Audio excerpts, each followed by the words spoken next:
संपूर्ण Shrimad Bhagavad Gita complete Shrimad Bhagavad Gita in Hindi.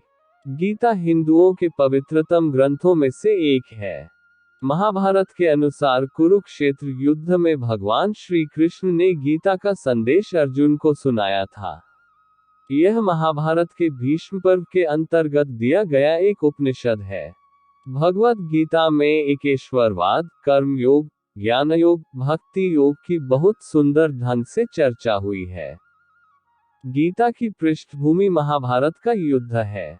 जिस प्रकार एक सामान्य मनुष्य अपने जीवन की समस्याओं में उलझकर किंकर्तव्य विमूढ़ हो जाता है और जीवन की समस्याओं से लड़ने की बजाय उससे भागने का मन बना लेता है, उसी प्रकार अर्जुन, जो महाभारत के महानायक थे, अपने सामने आने वाली समस्याओं से भयभीत होकर जीवन और क्षत्रिय धर्म से निराश हो गए थे। अर्जुन की तरह ही हम सभी कभी कभी अनिश्चय की स्थिति में या तो हताश हो जाते हैं और या फिर अपनी समस्याओं से विचलित होकर भाग खड़े होते हैं। श्रीमद् भगवद गीता महात्म्य। श्री गीता महात्म्य का अनुसंधान। गीता में श्री कृष्ण भगवान के नामों के अर्थ, अर्जुन के नामों के अर्थ। इसीलिए भगवान श्री कृष्ण ने जन सामान्य के लिए कर्तव्यनिष्ठ मार्ग को इंगित करने के लिए इस महाज्ञान को गीता के माध्यम से प्रस्तुत किया है। हम सभी 18 अध्याय आपके लिए संस्कृत श्लोकों के सरल हिंदी अनुवाद के साथ आपके लिए प्रकाशित कर रहे हैं। पहला अध्याय अर्जुन विषाद योग। भगवान श्री कृष्ण ने अर्जुन को निमित्त बनाकर समस्त विश्व को गीता के रूप में जो महान उपदेश दिया है, यह अध्याय उसकी प्रस्तावना रूप है। उसमें दोनों पक्ष के प्रमुख योद्धाओं के नाम गिनाने के बाद मुख्य रूप से अर्जुन को कुटुंब नाश की आशंका से उत्पन्न हुए मोहजनित विषाद का वर्णन है। First chapter of Shrimad Bhagavad Gita in Hindi. अथ प्रथमोऽध्याय।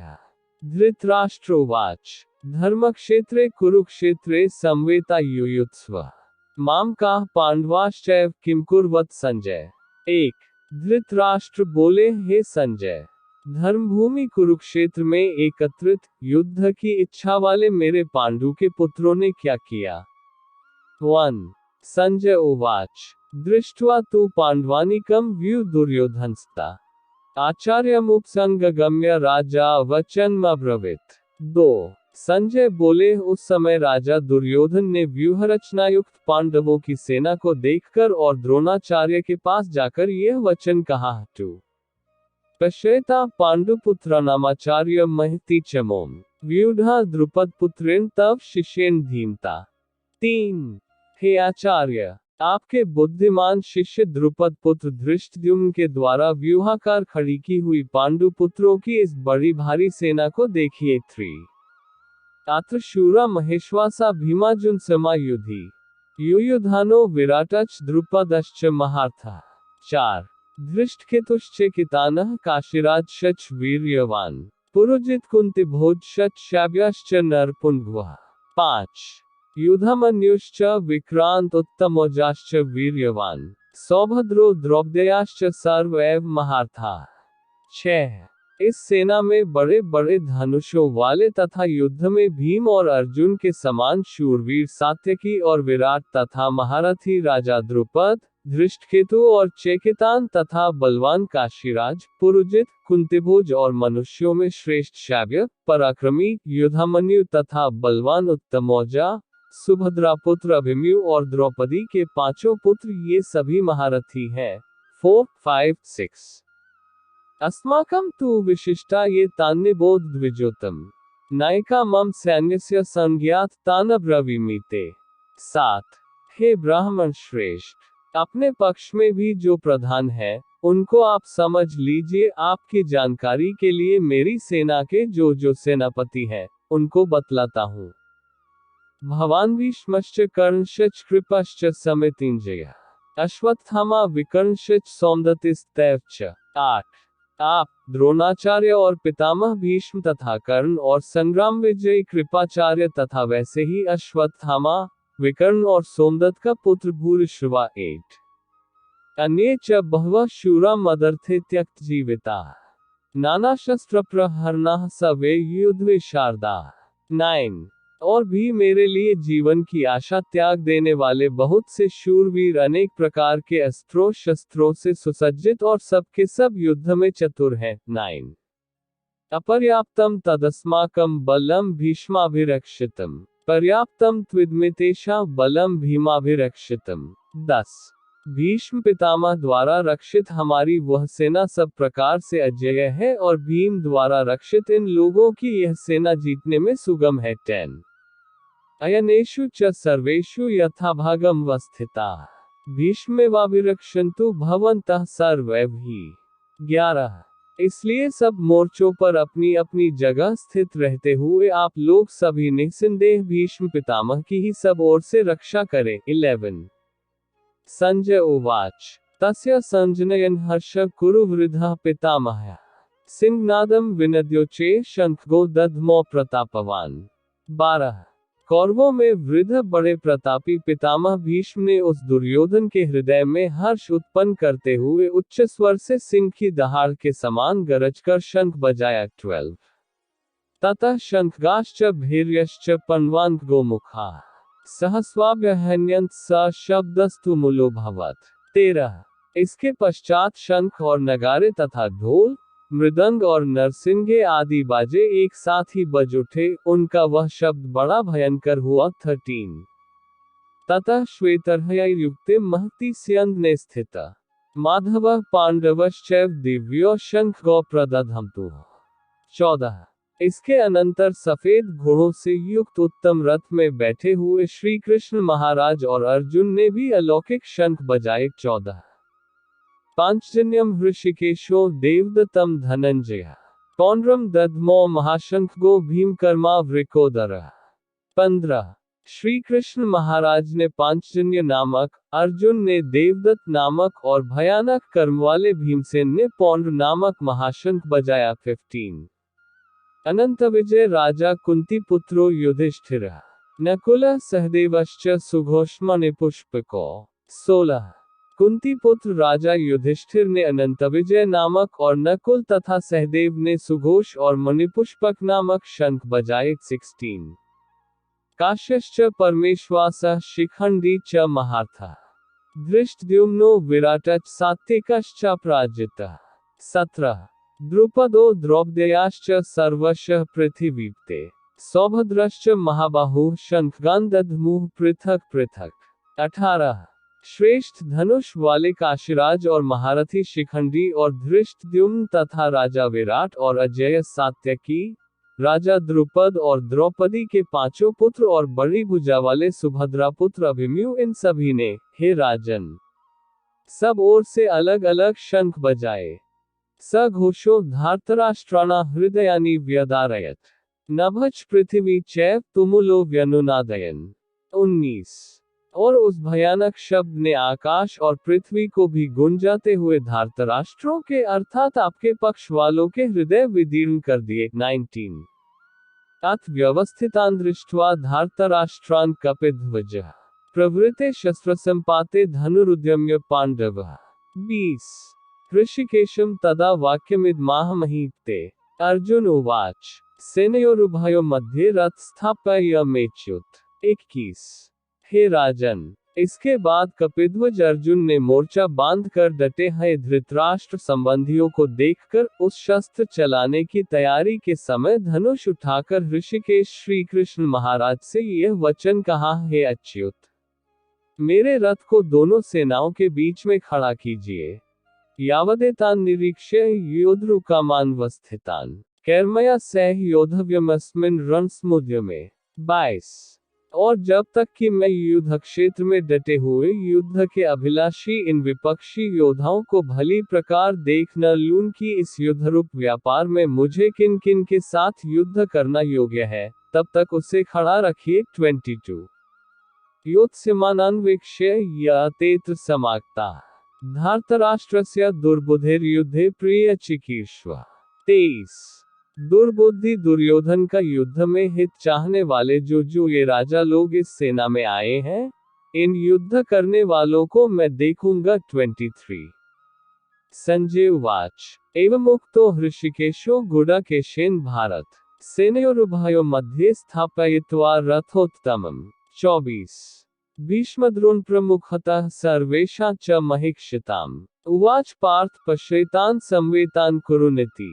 25 संजय बोले, हे धृतराष्ट्र, अर्जुन द्वारा इस प्रकार कहे हुए महाराज श्री कृष्णचंद्र ने दोनों सेनाओं के बीच में भीष्म और द्रोणाचार्य के सामने तथा संपूर्ण राजाओं के सामने उत्तम रथ को खड़ा करके इस प्रकार कहा कि हे पार्थ, युद्ध के लिए जुटे हुए इन कौरवों को देख। 24-25 तत्रापश्यत् स्थितान् पार्थः पितृन्त पितामहान् आचार्यान् मातुलान् भ्रातृपुत्रान् पौत्रान् सखींस्तथा।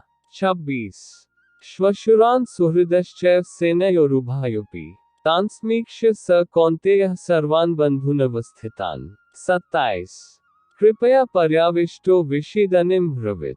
इसके बाद प्रथापुत्र अर्जुन ने उन दोनों सेनाओं में स्थित ताऊ चाचों को, दादों परदादों को, गुरुओं को, मामाओं को, भाइयों को, पुत्रों को, पौत्रों को तथा मित्रों को, ससुरों को और सुहृदों को भी देखा। उन उपस्थित संपूर्ण बंधुओं को देखकर वे कुंती पुत्र अर्जुन अत्यंत करुणा से युक्त होकर शोक करते हुए यह वचन बोले। 26-27 अर्जुन उवाच दृष्ट्वेम स्वजन कृष्ण युयुत्सु समुपस्थितम्। 28 सीदन्ति मम गात्राणि मुख च परिशुष्यति वैप्तुश्च शरीरे में रोमहर्षश्च जायते। 29 अर्जुन बोले, हे कृष्ण, युद्ध क्षेत्र में डटे हुए युद्ध के अभिलाषी इस स्वजन समुदाय को देखकर मेरे अंग शिथिल हुए जा रहे हैं और मुख सूखा जा रहा है तथा मेरे शरीर में कंप और रोमांच हो रहा है। गांडीव स्त्रस्ते हस्तात्वक च परिदह्यते न च शक्नोम्यवस्थातुं भ्रमतीव च मे मनः। 30 हाथ से गांडीव धनुष गिर रहा है और त्वचा भी बहुत जल रही है तथा मेरा मन भ्रमित हो रहा है, इसलिए मैं खड़ा रहने को भी समर्थ नहीं हूँ। 30 निमित्तानि च पश्यामि विपरीतानि केशव न च श्रेयोनुपश्यामि हत्वा स्वजन माहवे। 31 हे केशव, मैं लक्षणों को भी विपरीत देख रहा हूँ तथा युद्ध में स्वजन समुदाय को मारकर कल्याण भी नहीं देखता। 31 न कांक्षे विजय कृष्ण न च राज्यम सुखानि च किं नो राजेन गोविंद किं भोगैर्जीवितेन वा। 32 हे कृष्ण, मैं न तो विजय चाहता हूँ और न राज्य तथा सुखों को ही। हे गोविंद, हमें ऐसे राज्य से क्या प्रयोजन है अथवा ऐसे भोगों से और जीवन से भी क्या लाभ है। 32 येषामर्थे कांक्षित नो राज्यम भोगा सुखानि च त इमेव स्थिता युद्धे प्राणास्त्यक्त्वा धनानि च। 33 हमें जिनके लिए राज्य, भोग और सुखादि अभीष्ट हैं, वे ही ये सब धन और जीवन की आशा को त्याग कर युद्ध में खड़े हैं। 33 आचार्याः पितरः पुत्रास्तैव च पितामहाः मातुलाः श्वशुराः पौत्राः श्यालाः संबंधिनस्तथा। 34 गुरुजन, ताऊ चाचे, लड़के और उसी प्रकार दादे, मामे, ससुर, पौत्र, साले तथा और भी संबंधी लोग हैं। 34 अतान हन्तुमिच्छामि घनत्पि मधुसूदन अपि त्रैलोक्यराज्यस्य हितः किन्नु मही कृते।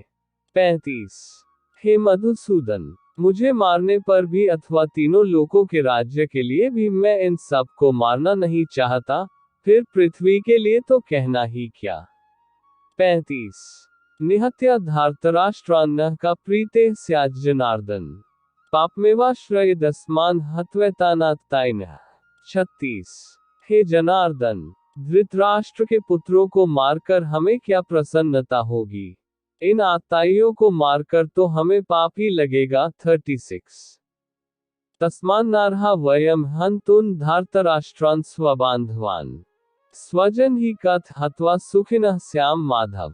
37 अतएव हे माधव, अपने ही बांधव धृतराष्ट्र के पुत्रों को मारने के लिए हम योग्य नहीं हैं, क्योंकि अपने ही कुटुंब को मारकर हम कैसे सुखी होंगे। 37 यद्यपेते न पश्यन्ति लोभोपहचेत्सः कुलक्षयकृत दोषं मित्रद्रोहे च पातकम्। 38 कथ न ज्ञेयमस्माभिः पापादस्मान् निवर्तितुम् कुलक्षयकृत दोष प्रपश्यद्भिर्जनार्दन। 39। यद्यपि लोभ से भ्रष्टचित हुए ये लोग कुल के नाश से उत्पन्न दोष को और मित्रों से विरोध करने में पाप को नहीं देखते, तो भी हे जनार्दन, कुल के नाश से उत्पन्न दोष को जानने वाले हम लोगों को इस पाप से हटने के लिए क्यों नहीं विचार करना चाहिए। कुलक्षये प्रणश्यन्ति कुलधर्माः सनातनाः धर्मे नष्टे कुलम कृत्स्नम धर्मोभिभवत्युत। 40। कुल के नाश से सनातन कुलधर्म नष्ट हो जाते हैं। धर्म के नाश हो जाने पर संपूर्ण कुल में पाप भी बहुत फैल जाता है। 40। अधर्माभिभवात् कृष्ण प्रदुष्यन्ति कुल स्त्रियः स्त्रीषु दुष्टासु वार्ष्णेय जायते वर्णसंकरः। 41। हे कृष्ण, पाप के अधिक बढ़ जाने से कुल की स्त्रियां अत्यंत दूषित हो जाती हैं और हे वार्ष्णेय, स्त्रियों के दूषित हो जाने पर वर्ण संकर उत्पन्न होता है। 41।